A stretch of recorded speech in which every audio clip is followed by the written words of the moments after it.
Hello, and thank you for joining us for this episode of AMA's Marketing In. I'm your host, AMA CEO Bennie F. Johnson. In our episodes, we explore life through a marketing lens, delving into conversations with individuals that flourish at an intersection of marketing and the unexpected. Through our series, we'll introduce you to the visionaries whose stories you might not yet have heard of, but are exactly the ones you need to know.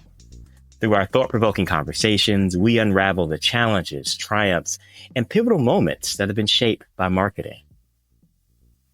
It's really fun today, as a big soccer fan, to have our guest, Radhika Duggal. Radhika serves as the Chief Marketing Officer for Major League Soccer, MLS, and Soccer United Marketing. Previously, before joining MLS, she served as CMO in the fintech and e-commerce company Super.com. She brings an accomplished record leading multidisciplinary marketing and creative teams to drive growth across a diverse range of companies and industries. Her experience is really incredibly valuable and varied and includes managing marketing functions at Fortune 100 companies like JP Morgan Chase, Pfizer, startups, and the management consulting firm Deloitte. My friend, welcome to our conversation. Thank you for joining us. Thank you so much for having me. So we're going to start off with, what drew you in to Major League Soccer? I know in our careers, we have gravity that kind of extends beyond what we planned, that draws us in. You've had such a varied experience from consulting and fintech and Pfizer. What drew you to Major League Soccer? I would say there are two things that drew me in.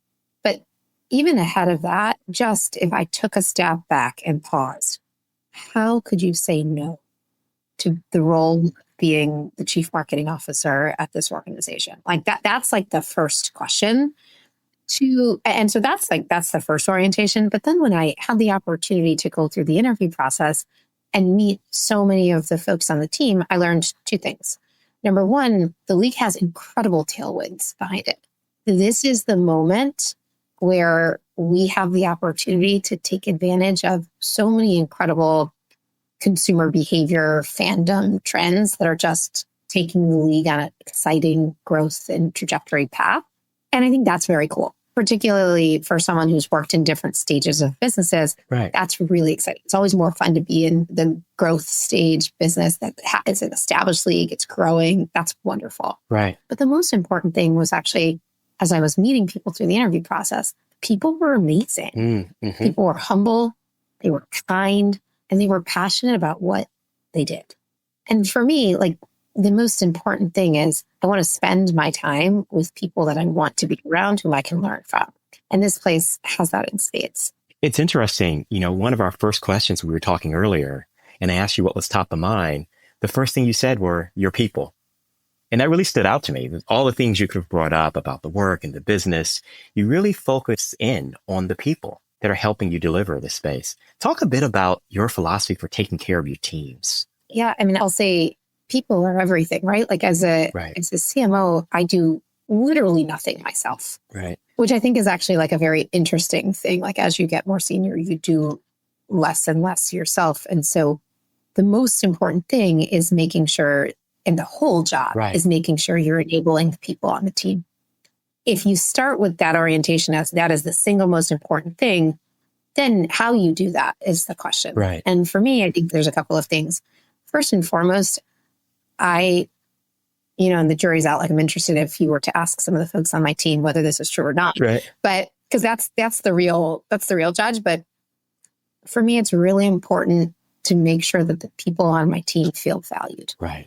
That they know I value them and that they value each other. And we find and make intentional ways of showing that. So, that shows up in making sure I say thank you as many times as possible, making sure I share their work with others in the organization, particularly sharing up with my boss or his boss and making sure people really understand the value the team delivers.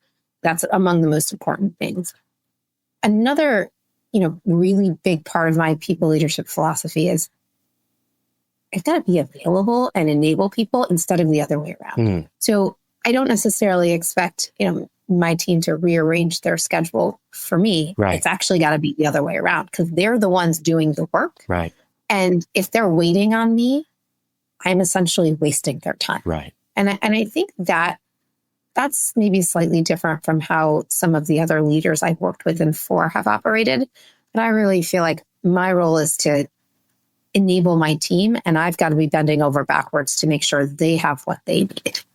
Right. Because that really becomes the art and the creative magic of the role when you're CMO. I was going to ask the question because as we elevate in marketing, you get further and further from the ad or the production or the campaign and those things that kind of drew us into marketing, and the management of the people who are doing those things becomes really your art.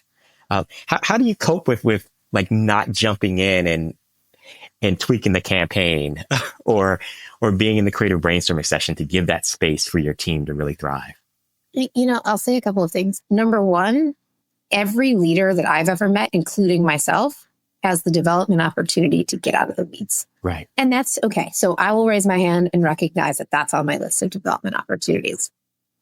I think, though, what's really interesting about being new to an industry is I'm very cognizant of the fact that there are some things I'm really great at. Right.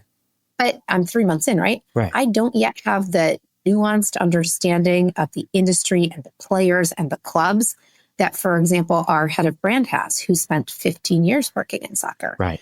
So one of the things that I hope, and I hope he would say this is true as well, that keeps me from jumping in and saying, hey, let's do it this way, is I have deep, deep respect for the fact that I bring a set of skills to this organization, Right. but so do the people around me. And they tend to sometimes be different skills. And I want to be really deferential and respectful of the fact that we've got experts on our team. Right. We had a fully functioning team before I joined, and I got to let them do their work and make their magic, because that's how we're going to be successful. You know, one of the things that was really exciting for us was to talk to you in this moment, right? In that moment of newness as you come in and bring those skills to the table. I love that idea of you being open to learning what's going around, what's happening, but then being able to bring the other skills. So when you think about your marketing career journey, are there things that come to top of mind that you feel like you're bringing from your past experience that are kind of traveling with you?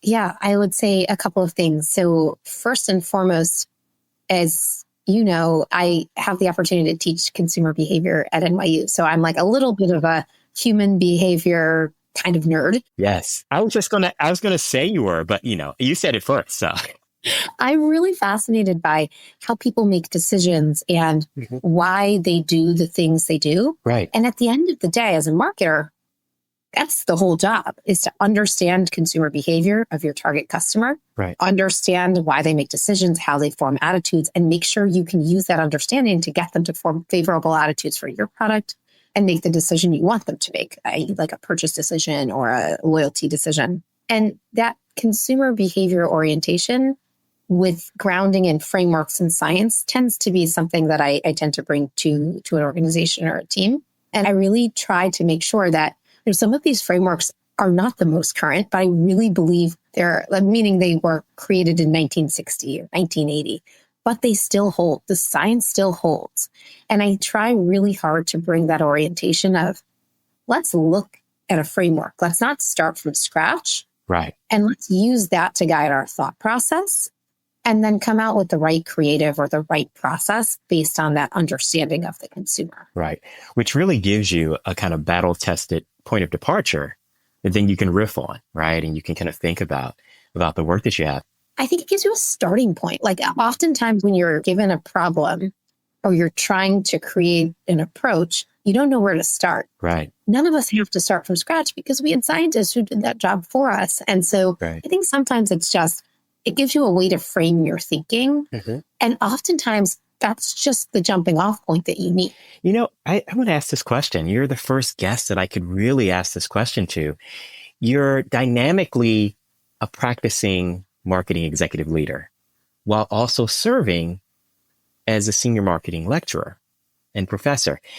How do you find energy or a balance or the creative tensions between teaching in the classroom and leading and teaching in your 9 to 5? Yeah. So I think the balance comes with timing. My boss at Chase said something very smart to me. She said, you can have it all, just not all the time or at the same time. Right. And she said that to me in a different context.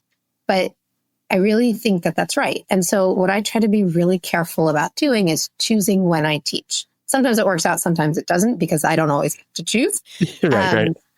But for example, I try to teach one class a year. Mm-hmm. Prior to having my daughter, I would have taught more like 3 or 4 classes a year. Okay. But, now I realize that there's another thing that takes precedence and takes time. I try to schedule that one class to the extent I have a say to be in a time period that makes sense. Right. So, for example, my next class is January through March, Okay. Friday and Saturday afternoons, and it's 8 sessions. Okay. I've got a year's notice. Right. I can plan for the content and curriculum. And I'm going to show up knowing I have a babysitter at home who my daughter loves. Right. And then I'm going to be in the classroom knowing that I've got 24 hours of class time to have the best experience with the 30 or 40 students and Right. create the most engaging curriculum for that. Right. I'm going to make it a thing I enjoy. Right. Because I want to make it a thing the students enjoy. But that requires focus. That requires planning. Right. And because of the way NYU, which is where I teach, is structured, they enable me to have that focus and planning. So I'm going to ask you 2 questions as youth and energy and perspective being a driver for our creativity. What's something you've learned from your students? And what's one thing you've learned from your daughter?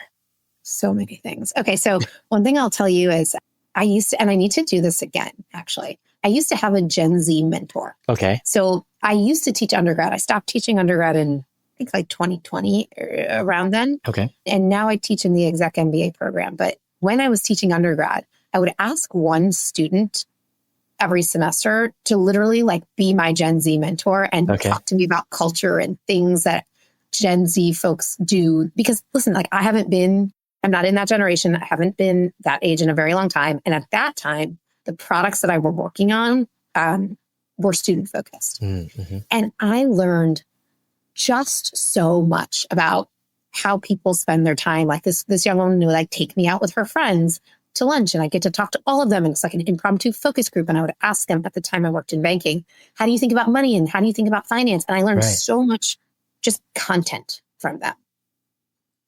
From my daughter, I learned a lot more life lessons. Mm-hmm. And I think the biggest life lesson I've learned from my daughter is I should shape every action I take through the lens of would I want her to see me show up in this way. So I've learned how to be very thoughtful and very intentional in all of my actions because I want to make her proud, really, at the end of the day. I want to make sure I'm doing the things every day very intentionally to get to that place. So what brings you the most excitement and joy in the role now? I think it always goes back to the people. The best moments I've had so far at MLS, outside of getting to go to matches, outside of getting to go to our All-Star game and spend a week with my team in Columbus, outside of that is actually getting to watch my team share their work sort of upward and throughout the organization. There's nothing better than getting to watch your team make an impact and getting to watch them share with the organization how their thinking has led to an outcome that's better or different. Right. That's the thing I get the most joy out of. So as Chief Marketing Officer for the league, our worlds have a lot in common with running in a somewhat of a federated model where you have a space in which you have multiple brands that are all connected together. What have you found to be the most challenging for you to think about all the various teams and their brands and your master brand support and how you manage that with creativity and clarity? I'm so early in my journey here that I think the most challenging thing for me is to meet all of the other club heads of marketing, not once, but multiple times. Because I think at the end of the day, any work or outcome or next step has to stem from an understanding of not only our brand, but the brands of all 29, soon to be 30 of our clubs. And so I'd say early on in my tenure, it's literally having the conversations, carving out time, not to do it once. And by the way, I'm still on the first time, I'm on the first go round, but to do it a second time and then a third time and to get into a natural rhythm and cadence so that we become partners. I really hope over time We don't have these like very structured formal introduction, Radhika, head of marketing here, right? Right. That's good and that's needed for the first time, but I want us to become partners and I want them to be able to text me and I want to be able to text them and want to be problem solving together. So I think it's just so early on, the biggest challenge is making relationships and getting to know people. But I think, when we talk about your success and your approach, people in the relationships, it just shines through, right? It shines through with everything you're thinking about and doing. Let's talk about people and relationships with the sport itself. We were just remarking of just how much energy has been driven around soccer in the American context over the last generation. That, soccer was the secondary sport in many communities in space, and now is the number one driver in terms of youth participation, boys and girls, in terms of community space in there. But talk a bit about what do you think is next in terms of this kind of sports cultural adoption? I'm very hopeful that adoption of soccer continues to grow, particularly in the US, and then throughout North America. Right. And what I hope happens is that folks find soccer to be an inclusive sport.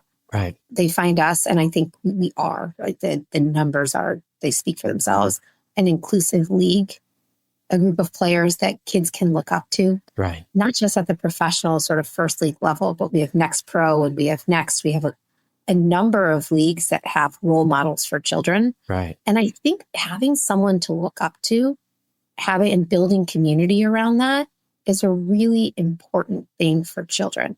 Right. And that's how they see themselves sort of growing and learning the lessons around us. So I think that the sport's only got a ton of headway and a ton of room to grow. And to your point, it starts with fandom being formed at an early age. Right. It becomes a part of your community experience. I think we were talking before when family experience. Yeah, that this becomes something that you gel around and you can build. One of the things that's really dynamic is soccer in the US becomes a generative safe space for all communities to come together. You can see that our league has such diversity in the makeup of our player base. You can see that our goal, if you look at what the in-stadium product is, you look at our season pass product, our goal is so much to bring everyone in and to be welcoming to everyone, no matter who you are. And that is our job. Our job is to continue to build on that over time and make sure that we have the infrastructure to grow the sport. So when you think about it, it's a big idea, right? To champion soccer in the American context. And you with Major League Soccer and your role, you do a lot with partners and partnerships. Describe what you look for and what you encourage in your partnership relationships. What do you look for someone who wants to partner? We're essentially looking for folks who are going to help us build our brand, given the elements that we want to see out in the world, right? So we look for like-minded partners. Right. We also want to elevate the sport, who have a passion for the sport, and who want to show up in the ways that we want to show up in the world. So that inclusivity, that belonging, those things are very important to us. We're also really fortunate to have partners with incredible reach and the ability to influence the growth of the sport. And that's so important to us because we do really think of soccer as a way to drive inclusion in the world. And we want to work with partners to sort of bring out that message. When you think about the partnerships and space in there, what are some of the unexpected things that have come up in partners? I think we've grown up in a space in which we've seen sports and partnerships and brands for years. But, soccer's always had dynamic activations and engagements. What are some of the things that you're looking at that are kind of unexpected? I'll be completely honest. I'm 3 months into my role. So I'll say that I haven't had the look out kind of moment quite yet. I will tell you what's really interesting is I've spent a lot of my career on the other side. Right. So for example, when I had the opportunity to work at JP Morgan Chase, we would try to activate with partners like Major League Soccer or like various athletes. And I think rather than there being a surprising moment, what I've found in those situations, and I imagine it applies on both sides of the table, is that the thing that makes a partnership successful is the focus on the end consumer. It's not a focus on my goal as the brand manager, my goal as the CMO of the sports league. It's focused on the consumer. Right. And I think if both parties can focus on activating around what is important for the consumer, and by the way, have deep knowledge of the consumer, like it starts with an understanding, Right. Right. that's how these relationships are really successful. So true. And having that bigger focus helps you drive and build your agenda, your objectives. So it becomes seamless to your brand and your impact. It makes sense, right? If you're both focused on the same consumer, you both have the same understanding, and you both want to help the consumer by driving some value to them. So we started our conversation with my simple question of what brought you to Major League Soccer.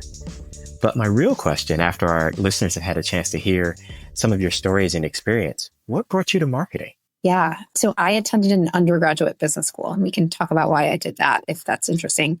And at the time, there were like 6 majors. Okay. It was things like finance, accounting, actuarial sciences, statistics.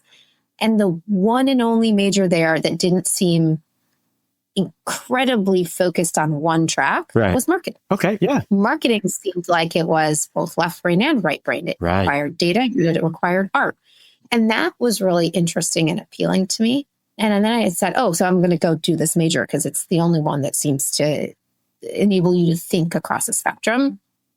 And as I was taking marketing classes, I realized, I should probably just go try out this thing in the real world. So I started doing internships from the time I was a freshman.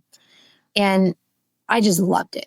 Like every internship I had throughout college, most of them were unpaid. Right. And I would have done it for free forever because they were so fun. And they were so fun because it was all about understanding the customer and oftentimes telling stories about that customer. And I just have a passion for understanding people. And I think this is the discipline, maybe one of the few disciplines where you can take that understanding of people and use it to drive a business forward. Right. And really in such meaningful and powerful ways. Yeah. So you kind of move from there. And when did you realize that you had an interest or a talent for teaching? 2013 is when I started teaching. Okay. I think it was like a bit of a fluke. It was like right place, right time. Right. I had been a guest lecturer in a friend's class at Baruch College. And I think that the head of the department had sat in on her class on mistake. Like you're evaluated by the department head at some period of time. And I think he thought she was teaching, and that was like the guest day. And so that was unbeknownst to me. A couple of weeks later, 3 days before the next semester was to start, this person I had not met messaged me and said, "Would you like to teach Intro to ADV?" That was the whole message. That was actually in the subject line. And I was like, who is this person? What is What is it? What is ADV? It turns out over time, I was able to figure out what that message was. And, right place, right time. I said, sure. I have no curriculum. I have no experience. 3 days before the semester is going to start, I'm going to say yes, and I'm going to figure it out. Yes. And it was the coolest thing I had the opportunity to do. And it still remains to this day the most energizing thing I have the opportunity to do. You learn so much by being surrounded by other people and just getting to talk about marketing. It is the best. We're going to make that our commercial for teaching about marketing because it is so true, and being open to just saying yes, right? Yeah. That puts you in the space and has that kind of dynamic energy, which you can see reinforces what you do during your 9 to 5, but then reinforces what you're teaching on the weekends. That's right. And it's just a different way of looking at things. Being a professor enables you to think about the work you do and share it through a different lens. And oftentimes it's a reflection point. You get to reflect on, hey, I did this. Mm-hmm.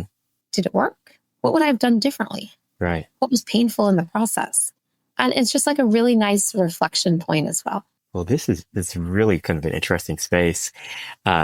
Thinking about you teaching on the executive level now as you've transitioned from undergrad to the executive MBAs who are kind of in the mix. What advice do you give to those who are shaping a career? You've had a chance to be in a lot of different industries, which I love. Likewise, I've been in and out of different industries, and it gives you such a rich toolkit and point of view as you go forward. But what advice would you have for our newly minted MBAs and master's degrees in marketing and executive program grads? What advice would you give as they start their careers? I would say, particularly for folks that are interested in marketing, think about the broad spectrum of marketing and try all the different facets of it, I think very often there's this myth that marketers are either artists or scientists. And if you know what you're interested in and you're only interested in one thing, then great. The world needs specialists. But if you want to be a CMO, it's really advantageous to understand the full spectrum of the type of work your team does. So I've done market research. I've been a brand strategist. I've had the opportunity to do growth marketing. Poorly been a communications person for a little while. No one should hire me for that job. But having the experience means that as I go have the conversations with my team, at least I have some frame of reference for what they do and deep, deep respect. I would encourage anyone who's interested in marketing, try to take the marketing generalist approach, because I think later on it will serve you well. And when we think about it, our profession, one of the things that we love about it is it's perpetually expanding on itself, because what was all the generalist list 10 years ago, is even more now. There'll be even more tomorrow. So as you think about saying yes, what advice and encouragement would you give to people to say yes? So many parts of your career, as we've talked about, I've noticed the key word, you've always kind of said yes. We have the rest of the discussion afterward, but it's a yes that gets you through. I would say two things. If an opportunity presents itself, find a way to say yes. My husband and I were talking about this morning. My belief is that mostly things come around once you have an opportunity. And if you do it and you do it well, it leads to the next thing and the next thing and the next thing. So be open-minded and find a way to make it work. The second thing I'll say is, but know your limits. Okay. So talk a bit about that. So I think that's really challenging. So someone brought an opportunity to me 2 days ago, and I really want to do it. And so I was sitting and chatting with my husband about, like, well, where would the time come from to do that thing? It seems really cool. Well, the only time would be, I'm brand new in my job, school next year. I have a family. The only time would be from my daughter. And that's not a trade-off. Right. So I think just being really cognizant of where does the time commitment come from, and knowing what you are and are not willing to trade off, like what is your boundary, I think is really important. I think that's a really, really powerful point for us in various parts of our careers, right? Whether we're starting or we're growing or at executive space in there, knowing what your trade-offs are and what are the things that are not negotiable. Yeah. And by the way, I'm not going to say no to that thing. I'm going to call them and say, hey, can we talk again in a year? Because I think, why say no? If we're lucky, life is long and career is long, and there's always a chance. But if I say no, then the door's closed, and that would make me very sad. Well, there's always a space for yes and.